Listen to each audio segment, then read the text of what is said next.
ओम नमः शिवाय। स्वागत है सभी भक्तों का शिव पुराण की इस पावन कथा में। तो आज हम शुरू करने जा रहे हैं रुद्र संहिता का द्वितीय खंड, जिसे सती खंड भी कहते हैं। इसका अध्याय 1 और 2 जो इस प्रकार है, जिसका सार है नारद जी के प्रश्न और ब्रह्मा जी के द्वारा उनका उत्तर, सदाशिव से त्रिदेवों की उत्पत्ति तथा ब्रह्मा जी से देवता आदि की सृष्टि के पश्चात एक नारी और एक पुरुष का प्राकट्य। नारद जी बोले, महाभाग महाप्रभो विधातः, आपके मुखारविंद से मंगल कारिणी शंभु कथा सुनते सुनते मेरा जी नहीं भर रहा है। अतः भगवान शिव का सारा शुभ चरित्र मुझसे कहिए। संपूर्ण विश्व की सृष्टि करने वाले ब्रह्मदेव, मैं सती की कीर्ति से युक्त शिव का दिव्य चरित्र सुनना चाहता हूँ।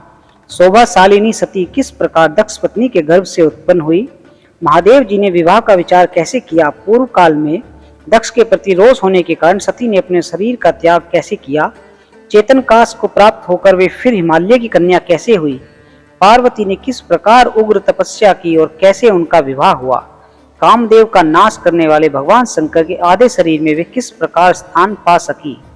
महामते में इन सब बातों को विस्तार पूर्वक कहिए। महामते इन सब बातों को आप विस्तार पूर्वक कहिए। आपके समान दूसरा कोई संशय का निवारण करने वाला न है और न होगा। ब्रह्मा जी ने कहा, मुने, देवी सती और भगवान शिव का शुभ यश परम पावन, दिव्य तथा गोपनीय से भी अत्यंत गोपनीय है। तुम वह सब मुझसे सुनो। पूर्व काल में भगवान शिव निर्गुण, निर्विकल्प, निराकार, शक्ति रहित, चिन्मय तथा सत और असत से विलक्षण स्वरूप में प्रतिष्ठित थे।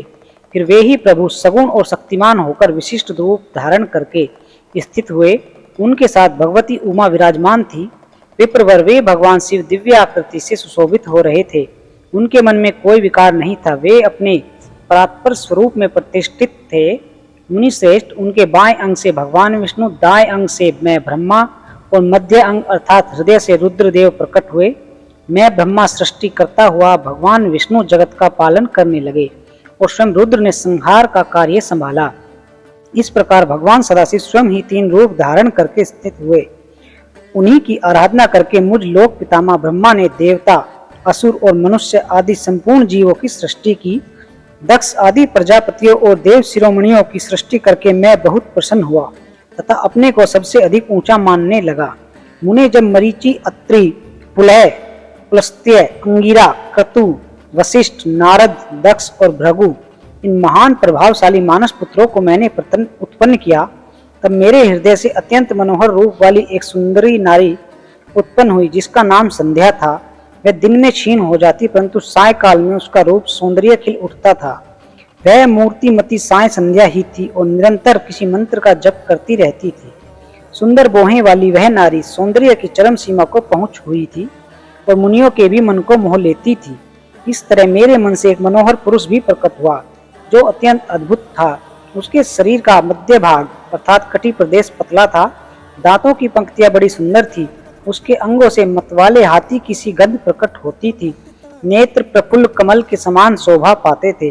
अंगों में केसर लगा था, जिसकी सुगंध नासिका को तृप्त कर रही थी। उस पुरुष को देखकर दक्ष आदि मेरे सभी पुत्र अत्यंत उत्सुक हो उठे। उनके मन में विस्मय भर गया था।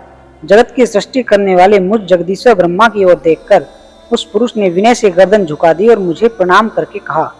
वह पुरुष बोला, ब्रह्मन, मैं कौन सा कार्य करूंगा, मेरे योग्य जो काम हो उसमें मुझे लगाइए, क्योंकि विधाता आज आप ही सबसे अधिक माननीय और योग्य पुरुष हैं।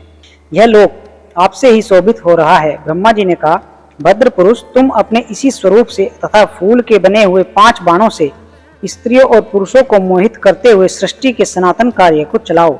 इस चराचर त्रिभुवन में ये देवता आदि कोई भी जीव तुम्हारा तिरस्कार करने में समर्थ नहीं होगे।